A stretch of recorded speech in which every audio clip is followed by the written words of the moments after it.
कि आज गोपालगंज में बहुजन समाज पार्टी ने जिला स्तरीय कार्यकर्ता सम्मेलन बुलाया हुआ था और जिसमें बीएसपी के जो प्रमुख कार्यकर्ता हमारे थे उनको विधानसभा स्तरीय उनको बुलाया गया था। उनके साथ तमाम तरह की चर्चा भी होनी है अभी। और आज इस कार्यकर्ता सम्मेलन में संत शिरोमणि रविदास जी की जयंती के तहत भी प्रोग्राम होना था। और चूंकि आने वाले समय में जल्द ही चुनाव भी होने वाले हैं और चुनावी गतिविधियों को ध्यान में रखते हुए बहुजन समाज पार्टी अपने कार्यकर्ताओं को उनके मनोबल को बढ़ाने के लिए और हर स्तर की जो हमारी कमेटी होती है, कार्यकर्ता के संगठन होते हैं, वो संगठन को बढ़ाने के लिए तमाम तरह के दिशा निर्देश देने के लिए आज उनको बुलाया गया था। आगामी चुनाव को लेकर के किस तरह की तैयारियां की जा रही है और कितनी सीटों पर पार्टी चुनाव? देखिए, बीएसपी पिछले कई वर्षों से काफी सघन तैयारी कर रही है और अभी जिस तरह से मंजू जी ने बताया कि प्रदेश के अंदर तमाम तरह के अत्याचार, बलात्कार और दलित बच्चियां और आदिवासी बच्चियों के साथ में और अतिपिछड़ा बच्चियों के साथ बलात्कार हुआ, उनकी हत्याएं कर दी गई, तो उस उनको लेकर के बीएसपी पूरी तरह से उसने कमान खोली हुई थी। पूरी तरह से हमने आर पार जंग लड़ी है उनके इंसाफ के लिए और हर जगह पे पहुंचे बीएसपी।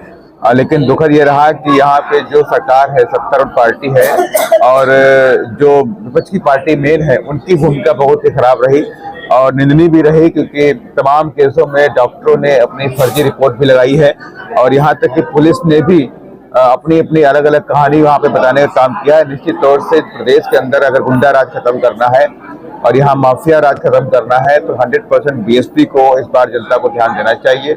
और अभी मंजू जी ने एक बात और याद दिलाई है कि यहाँ पे जमीन को लेकर के तो 2009 के अंदर एक रिपोर्ट आई थी, डी बंदोपाध्याय रिपोर्ट, जिसको नीतीश कुमार जी ने कहा था हम उसको लागू करेंगे और 10 डेसिमल जमीन जो भूमिहीन लोग हैं जिनके पास घर के लिए भी जमीन नहीं है, उनको 10 डेसिमल जमीन दी जाएगी। और साथ ही 74% लोग यहाँ पे जो बिहार के अंदर गाँव में रहते हैं जिनके पास जमीन ही नहीं खेती के लिए, उनको भी एक एकड़ जमीन को देने का काम करेंगे। लेकिन उन सभी बातों को उन्होंने अपना ये कहते हैं कि पलटू राम है तो पलट जाते हैं, तो उसे अपने अपने वादों से पलट गए हैं।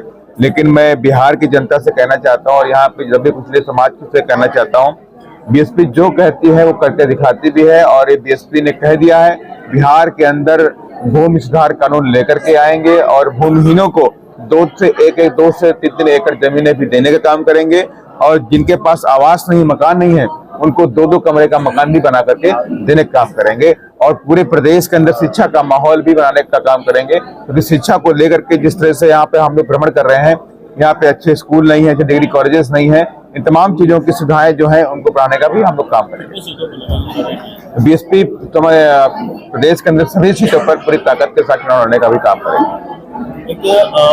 यादव ने भी बयान दिया है महाकुंभ को लेकर बकवास है, आपका क्या कहना है? देखिए, हम इस तरह की बातों का मतलब मैं कोई भी कमेंट करना उचित नहीं समझता, वो उनकी अपनी सोच है। और देखिए, हर बाबा साहब डॉक्टर अम्बेडकर ने देश के संविधान में सभी धर्मों को सम्मान देने का काम कहा है कि इसमें सिख भी अपना सम्मान कर सकते हैं, धर्म उनका भी है, अपना धर्म है, ईसाई का अपना धर्म है, मुस्लिम का भी अपना धर्म है, ऐसे हिंदुओं का भी धर्म है। ऐसे सभी धर्मों का हम सम्मान करते हैं, हम किसी धर्म के खिलाफ नहीं है। जब बाबा साहब डॉक्टर अम्बेडकर ने संविधान के अंदर किसी धर्म के खिलाफ बात नहीं कही है, बंधुत्व की बात की है।